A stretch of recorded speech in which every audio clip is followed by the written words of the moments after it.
Students, रचनास creation कच्छी से कलम तक में आपका स्वागत है। तो एंशियंट हिस्ट्री का एक टॉपिक हम कवर कर चुके हैं, सिंधु घाटी सभ्यता। दूसरा टॉपिक आज पढ़ेंगे वैदिक काल। वैदिक काल ये प्री के लिए तैयारी करा रहे हैं। हालांकि प्री की तैयारी का 60% जो है वो आपके मेंस में काम आता है, अगर प्री की स्टडी आपकी प्रॉपर होती है। मैं ये आपको हर क्लासेस में बताती हूँ। तो वैदिक काल के लिए, वैदिक काल हम लोग जो आज पढ़ेंगे उसमें हम लोग वैदिक काल को कवर करेंगे विथ कोडिंग। मैं वैदिक काल भी बताऊंगी और कुछ कोडिंग्स बताऊंगी, जिससे कि प्री के लिए वैदिक काल के फैक्ट्स को याद करना आपके लिए आसान होगा और मेंस में भी आप वो फैक्ट्स भूलिएगा नहीं और उसको आंसर में अप्लाई कर पाइएगा। तो आप इस टॉपिक को पूरा ज़रूर देखिएगा, क्योंकि वैदिक काल आपके लिए इम्पॉर्टेंट है।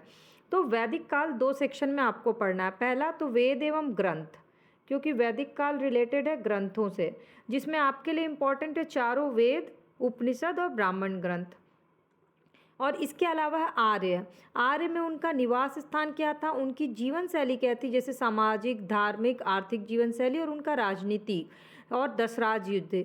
ये इंपॉर्टेंट है। जब भी प्री से क्वेश्चन आते हैं यही इतने सेक्शन से आते हैं। देखने में ये काफ़ी छोटा लग रहा होगा कि आपको 2 ही सेक्शन पढ़ना, बट बेसिकली आपका ये वाला सेक्शन काफ़ी वास्ट है और इसी सेक्शन से कनेक्टेड है आपका ये सारी चीज़ें। जो भी सोर्सेज मिले वो इसी से रिलेटेड हैं। तो मैं इन दोनों को मिला के आपको कोडिंग बताऊंगी। तो चलिए शुरू करते हैं। कोडिंग के साथ मैं आपको वैदिक काल पढ़ाती हूँ। तो वेदों और आर्य, इन 2 चीज़ों से जुड़ा हुआ है आपका वैदिक काल। वैदिक काल बेसिकली किससे बना है, वेद शब्द से बना है। और वेद का अर्थ क्या होता है, ज्ञान होता है। तो भारत में जब सिंधु सभ्यता खत्म हो गई, जैसा कि हमने पहला टॉपिक पढ़ा, तो सिंधु सभ्यता के बाद जिस नई सभ्यता का विकास हुआ वो थी ये वैदिक सभ्यता, यानी कि आर्य सभ्यता। या तो उनको वैदिक सभ्यता बोलते हैं या आर्य सभ्यता बोलते हैं। अब अगला क्वेश्चन बनता है, आर्य कौन थे। तो आर्य का अर्थ होता है एक उत्तम व्यक्ति। आर्य बेसिकली जो है वो वैदिक साहित्य की रचना का श्रेय जो है वो आर्यों को दिया जाता है। लेकिन आर्यों का जो मूल निवास स्थान है, आर्य का मतलब होता है श्रेष्ठ, उत्तम, कुलीन व्यक्ति। लेकिन आर्यों का जो मूल निवास स्थान है उसको लेके काफ़ी मतभेद है। तो उससे रिलेटेड काफ़ी क्वेश्चंस पूछे जाते हैं। स्पेशली आपके मैचिंग में इस तरह से क्वेश्चंस आते हैं जो आपको मैचिंग करना होता है। तो मैं उसका आपको कोडिंग के साथ वो आंसर बताती हूँ। ये तो वैदिक आर्य का बेसिक चीज़ आपको बताया। अब मैं आर्यों के निवास स्थान और किस विद्वान की क्या सोच है, किसने क्या सोच दी है, उसको मैचिंग बताऊंगी कोडिंग के साथ। तो ये है आर्यों का मूल निवास स्थान और ये है विद्वान। ये मैं आपको वीडियो के अंत में मैपिंग पे भी दिखाऊंगी, लेकिन अभी आप पहले मूल निवास स्थान और किस विद्वान ने किस निवास स्थान के बारे में बोला, इसकी कोडिंग देख लीजिए। तो कश्मीर के हैं LD कल, इसको आप कोड में कर लीजिए। कश्मीर में कल गए थे, कश्मीर में कल गए थे, कश्मीर और कल को मिला करके। दूसरा है ब्रह्मसी देश, ब्रह्मसी देश के हैं गंगानाथ। तो ब्रह्म ऋषि कहाँ, गंगा के पास रहते हैं। ऋषि सारे कहाँ रहते हैं, गंगा के पास रहते हैं। ये हो गया इसका कोडिंग। जैसे ही ब्रह्मश्री आएगा तो आपको याद आएगा ब्रह्मश्री देश कहाँ, गंगा के पास। सप्त सैंधव, इसके हैं अविनाश दास। सप्त सैंधव का विनाश दासों द्वारा हुआ, विनाश दास द्वारा हुआ। ये है कोडिंग। क्या लिखिएगा आप कोडिंग में, सप्त सैंधव का विनाश दास द्वारा हुआ। तो जैसे ही सप्त सैंधव एग्जाम में आएगा आपको तुरंत उसका विनाश याद आ जाएगा। तो आप ऑप्शन में फटाक से विनाश से जुड़ा हुआ ऑप्शन खोज लीजिएगा, अविनाश। रूस, रूस के हैं गार्डन चाइल्ड। चाइल्ड को गार्डन ले जाओ वो रूसेगा नहीं, रूसना मतलब बिहारी लैंग्वेज में तो गुस्सा होना। तो चाइल्ड को गार्डन में ले जाओगे तो वो रूसेगा नहीं। ये कोडिंग लिख लीजिए, चाइल्ड को गार्डन में ले जाओ तो रूसेगा नहीं। मध्य एशिया, मध्य एशिया के हैं मैक्स मूलर। एशिया में मैक्सिमम लोग रहते हैं, एशिया की जनसंख्या के हिसाब से याद रखिएगा, एशिया में मैक्सिमम लोग रहते हैं। उत्तरी ध्रुव, उत्तरी ध्रुव में रहने वाले लोगों को बाल नहीं होता है, वो लोग सिर्फ तिलक लगाते हैं। तो उत्तरी ध्रुव का कोड क्या है, बड़ा सिली सा कोड है, लेकिन ये सारी चीज़ें ना एग्जाम में बड़े अच्छे से याद रहती हैं। जब आप ऑप्शंस देखते हैं या बिना ऑप्शन देखे भी आपको आंसर याद हो जाएगा। जैसे ही उत्तरी ध्रुव याद आएगा आपको याद आएगा कि वहाँ के लोग का बाल नहीं होता और वो लोग तिलक लगाते हैं, यानी बाल गंगाधर तिलक। तिब्बत, तिब्बत के हैं दयानंद सरस्वती। तिब्बत की हालत देख करके सरस्वती को दया आ गई, तिब्बत की हालत देख करके सरस्वती को दया आ गई। जर्मनी, जर्मनी के हर्ट और पेंका। तो मनी, जब मनी नहीं मिलता है तो लोग हर्ट हो जाते हैं या पेन होता है, हर्ट और पेन होता है मनी नहीं मिलने के कारण। जर्मनी का मनी, हर्ट और पेन। हंगरी गाइल्स, गाइल्स का जब यानी गायकी को के ज़्यादा करने से हंगरी यानी भूख लग जाती है, या गाय को ज़्यादा भूख लगती है, गाय हंगरी। तो ये कोड हैं और इससे मैचिंग से क्वेश्चन आते हैं। अगर आपने प्री एग्जाम किसी भी तरह का दिया होगा तो आपको पता होगा कि इससे मैचिंग क्वेश्चन आते हैं, स्पेशली ब्रह्मश्री, सप्तसैंधव, रूस और उत्तरी ध्रुव, इससे तो क्वेश्चन आते ही आता है, तो आपको ये याद रखना चाहिए। दूसरा, ये अगर आप ये कोडिंग याद रख लीजिएगा तो मेंस में जब आप वैदिक काल से रिलेटेड आंसर लिखिएगा उसमें स्टार्टिंग में आपको कुछ ऐसे फैक्ट्स डालने होंगे ताकि आपका आंसर रिच हो। तो आपके ये फैक्ट्स अगर याद रहेंगे तो ही आप उसमें आंसर में मेंशन कर पाइएगा। तो इस तरह से कोडिंग से याद रखिए। अब चलिए आगे देख लेते हैं। अब जब वैदिक काल में पढ़ रहे हैं तो सबसे पहले वैदिक काल का इम्पॉर्टेंट क्वेश्चन एरिया आता है ऋग्वेद। मैक्सिमम टाइम प्री में कोई भी सेक्शन से क्वेश्चन पूछा जाता है अगर वैदिक काल के तो वो है ऋग्वेद से। ऋग्वेद से क्या क्या चीज़ें ऋग्वेद में नोटिस की गई, लिखी गई हैं, क्या क्या चीज़ें प्राप्त हुई हैं, वो बहुत लंबी लिस्ट है। तो उस लिस्ट में से जो क्वेश्चंस पूछे जा चुके हैं या जब पूछे जा सकते हैं, 4 से 5 किताब से मैंने निकाल करके आपके लिए कलेक्शन किया है। और आप इसको उठा के देखिएगा और बैक ईयर क्वेश्चन देखिएगा, आपको पता होगा कि ये सारी चीज़ें पूछी गई हैं। जैसे कि ऋग्वेद में लोहे का वर्णन नहीं, अब मैं इसका कोडिंग भी लिखाऊंगी, पहले ऋग्वेद में क्या क्या चीज़ें मेंशन है वो बता देती हूँ फटाफट से। लोहे का वर्णन नहीं है। सप्तसैंधव प्रदेश के बारे में बताया गया है ऋग्वेद में। इसके अलावा यमुना, गंगा, सिंधु और सरस्वती नदी। सप्तसैंधव में कौन कौन सी नदी है ये तुरंत रिवीजन कर लीजिए आप लोग। सरस्वती, सप्तसैंधव, सरस्वती, विपाशा, परुष्णी, वितस्ता, सिंधु, शुतुर्दी, अस्किनी, ये जो है सप्तसैंधव की नदी है। सरस्वती, विपाशा, परुष्णी, वितस्ता, सिंधु, शतुर्दी और अस्किनी, तो सप्तसैंधव का व्याख्या है इसमें। इसके अलावा यमुना का 3 बार, गंगा का 1 बार, सिंधु का मैक्सिमम बार, सिंधु नदी का सबसे ज़्यादा बार, और सबसे पवित्र नदी मानी गई है सरस्वती को। सिंधु का नाम कहा क्या गया है उसका? हिरण्यिनी, हिरण्यिनी कहा गया है। इसमें ऋग्वेद में कितने सूक्त हैं, इससे कई बार क्वेश्चन है, 1028 सूक्त हैं। तीसरे मंडल में क्या है? तीसरा मंडल गायत्री मंत्र है जिसकी रचना किसने की है? विश्वामित्र ने तीसरे मंडल की। शूद्र की चर्चा किसमें है? 10वें मंडल में। मंत्र पाठ जो ऋग्वेद का करता है उसको बोलते हैं होत्री। ऐतरेय ब्राह्मण और कौशिकीय ब्राह्मण, इसके 2 ब्राह्मण हैं ऋग्वेद के। ऋग्वेद जो है वो प्राचीनतम ग्रंथ है, इसमें बहुदेववाद की चर्चा है क्योंकि यहाँ 33 देवता के बारे में कहा गया, इसलिए वो बहुदेववाद है। वर्ण व्यवस्था की चर्चा है क्योंकि शूद्र शब्द का उल्लेख है। 9 बार समिति का उल्लेख किया गया और राजा की उत्पत्ति का सिद्धांत है, ये ऐतरेय ब्राह्मण में राजा की उत्पत्ति का सिद्धांत। तो ये जो है ऋग्वेद का पूरा क्या क्या चीज़ें प्री में क्वेश्चन है ये। लेकिन अब आप इस तरह से बिखरे हुए रूप में तो इसको याद कर नहीं सकते और ना ही आपको ये याद रहने वाला है एग्ज़ाम में। एग्ज़ाम में हो जाएगा कन्फ्यूज़न। तो मैं आपको एक कहानी बताती हूँ।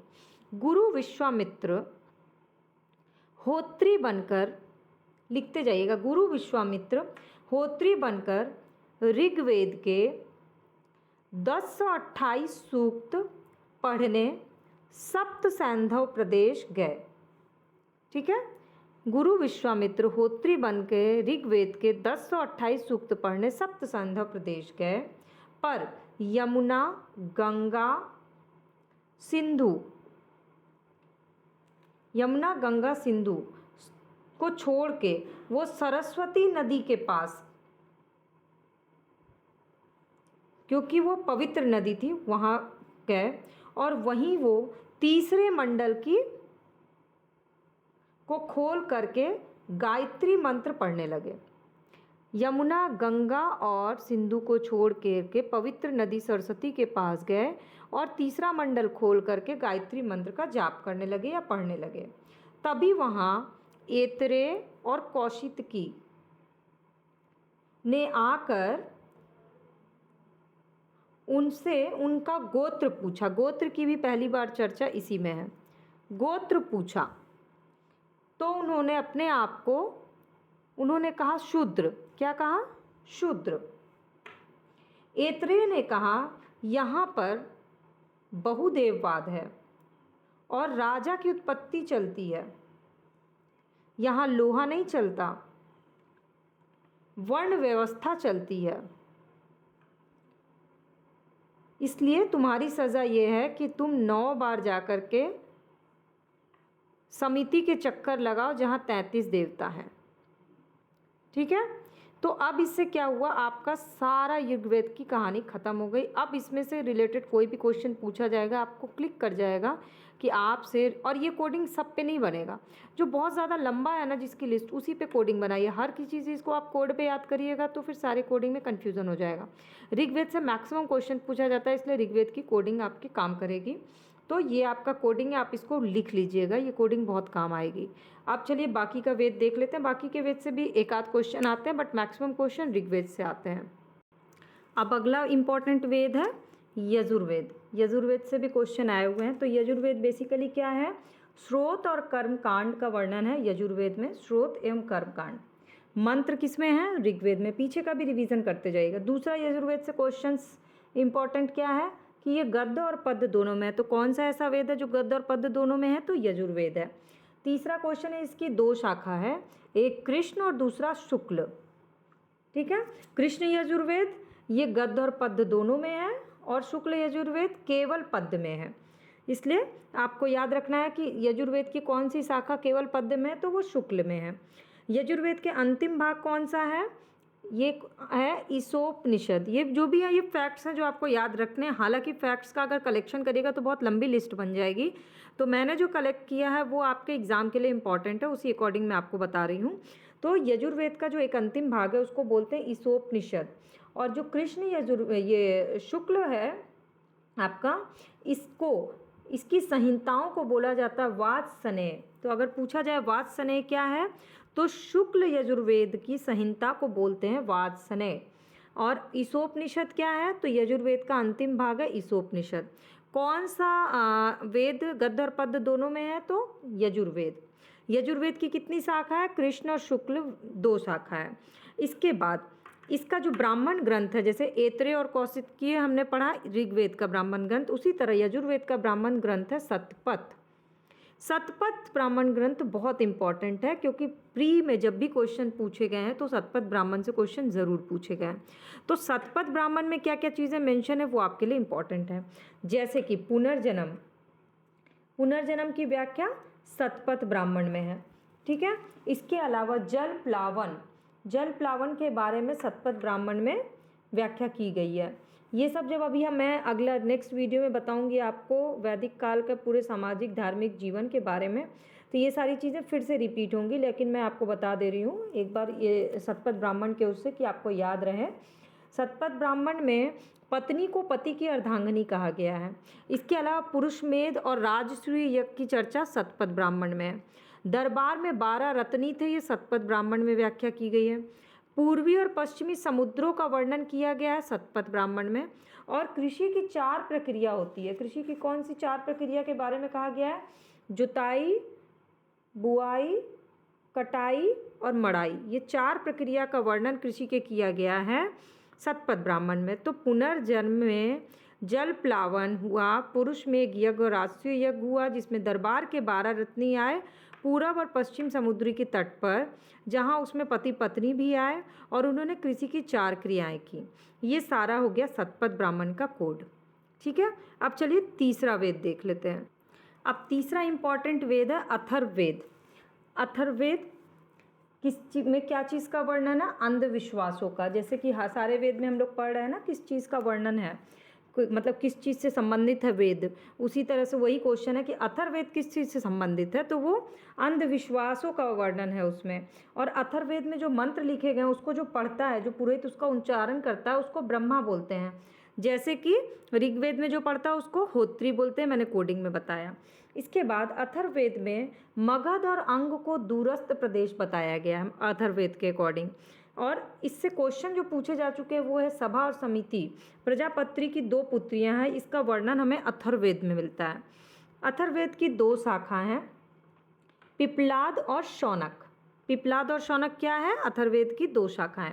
अथर्ववेद का ब्राह्मण ग्रंथ कौन सा है, गोपथ। अभी तक हमने कौशिकी पढ़ा, ऐतरेय पढ़ा और शतपथ पढ़ा। तो ऐतरेय और कौशिकी ऋग्वेद के हुए, शतपथ हुए आपके यजुर्वेद के और गोपथ है अथर्ववेद का। ये मैचिंग में आता है ये क्वेश्चन। अथर्ववेद के हिसाब से एक राट जो था वो सर्वोच्च शासक होता था। अब एक राट क्या है, अब ये मैं आपको, आपने देखा होगा मैचिंग में आया है, ऐसे आप एक मैप के हिसाब से देख लीजिए एक राट के बारे में। जो पूर्व में शासन करता था उसको सम्राट बोलते थे, सम्राट बोलते थे, ठीक है। जो पश्चिम में शासन करता था वो स्वराट होता था। विभिन्न दिशाओं में राजा के अलग अलग नाम होते थे। जो उत्तर में शासन करता था वो विराट होता था, जो दक्षिण में शासन करता था वो भोज होता था, और जो बीच में करता था वो राजा होता था, ठीक है। तो राजा, एक तो भोज, आप साउथ के लोग भोज बहुत खाते हैं, ठीक है। उत्तर जो है वो बहुत विराट है, उत्तर भारत। ये दो कोड याद रख लीजिए। बीच का मध्य राजा ही रहेगा, ये तो सिंपल है। तो आपको स्वराट और सम्राट याद करना है। तो ये इससे मैचिंग क्वेश्चन आते हैं, इसलिए ये याद कर लीजिएगा। तो इसके अलावा अथर्ववेद में एक और चीज़ का वर्णन है। परीक्षित जो है वो मृत्यु लोक का देवता था, ये कहा गया अथर्ववेद में। तो अथर्ववेद से रिलेटेड ये 4 से 5 क्वेश्चन हैं जो आपको पढ़ना, और इससे ज़्यादा फैक्ट या इससे ज़्यादा रटने की आपको ज़रूरत है भी नहीं। इसी से क्वेश्चन आते हैं। आप लोग मुझे मैसेज करके बताइएगा कि क्या मैं पूरा वैदिक काल 2 पार्ट में पढ़ाने के बाद क्वेश्चंस 40 से 50 इंपॉर्टेंट क्वेश्चंस भी आप लोग को करवाऊं। आप लोग मुझे मैसेज करके बताइएगा, तो फिर मैं एक सेक्शन और ले लूँगी क्वेश्चंस आंसर के, जिसमें सिर्फ वैदिक काल के क्वेश्चंस होंगे, back year questions, important questions और बुक्स से क्वेश्चंस के कलेक्शन इंपॉर्टेंट। तो वो मुझे प्लीज़ कमेंट सेक्शन में कमेंट करके बताइएगा। आपका जिस हिसाब से मैसेज आएगा उसी अकॉर्डिंग फिर मैं वीडियो अपलोड करूँगी, क्योंकि ऐसे क्वेश्चन अपलोड करें और आप लोग व्यू नहीं करिए तो कोई फ़ायदा नहीं है। इससे अच्छा जो आप लोग के लिए ज़रूरी है देखना, मैं वही चीज़ें उसी से रिलेटेड वीडियोज़ अपलोड करूँ। अब ये चौथा वेद या ग्रंथ इंपॉर्टेंट है, वो है सामवेद। तो सामवेद बेसिकली किस चीज़ से रिलेटेड है? संगीत गान से रिलेटेड है। अथर्ववेद में जैसे अंधविश्वास है, उसी तरह सामवेद में संगीत और गान है। और जो सामवेद के मंत्रों को गाता है उसको बोलते हैं उद्गाता। होत्री बोलते हैं ऋग्वेद को जो गाते हैं।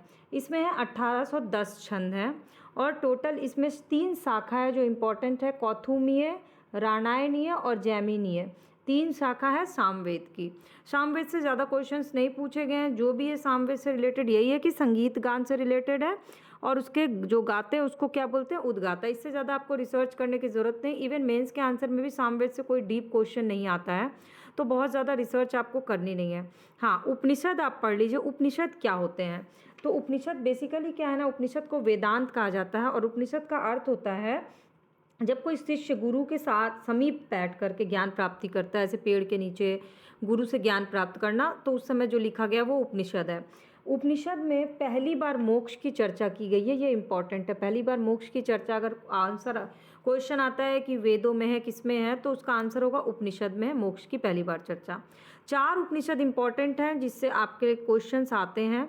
बृहदारण्य, मुंडोपनिषद, कठोपनिषद और जाबाल, इससे आपके चारों से आते हैं। ये इससे आया हुआ है क्वेश्चन, मतलब क्या इंपॉर्टेंट है? याज्ञवल्क्य और गार्गी का संवाद है बृहदारण्य में। मुंडोक उपनिषद में क्या है? सत्यमेव जयते, वेरी इंपॉर्टेंट क्वेश्चन। सत्यमेव जयते का वर्णन मुंडोक उपनिषद में। कठोपनिषद में यम और नचिकेता का विवाद है, संवाद है। कठोपनिषद में यम नचिकेता का संवाद है। और जाबालोपनिषद में 4 आश्रम का वर्णन है। तो आपके लिए मुंडोक और जाबालो ये दोनों जो है इम्पॉर्टेंट है। तो ये हो गए उपनिषद। तो बेसिकली मैंने स्टार्टिंग में क्या बताया कि वैदिक काल जो आपको पढ़ना है वो 2 पार्ट में पढ़ना है। एक तो ग्रंथों के नज़र से, यानी वेद की नज़र से जो क्वेश्चंस आते हैं, और दूसरा उनके जीवन के नज़र से। तो ये जो है, ये पार्ट 1 मैंने ग्रंथों की नज़र से पूरा वैदिक काल बता दिया।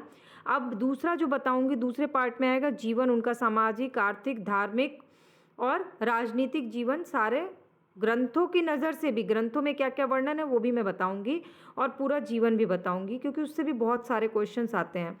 और आप मुझे कमेंट करके ज़रूर बताइएगा कि आपको वैदिक काल के 40 से 50 प्री के लिए इंपॉर्टेंट क्वेश्चंस का कलेक्शन अगर सॉल्व करना है, मैं सॉल्व भी करवाऊंगी, तो मैं उससे रिलेटेड एक तीसरी वीडियो बना दूंगी। तो बेसिकली हमारे वैदिक काल से भी रिलेटेड 3 वीडियो होंगे, ठीक है।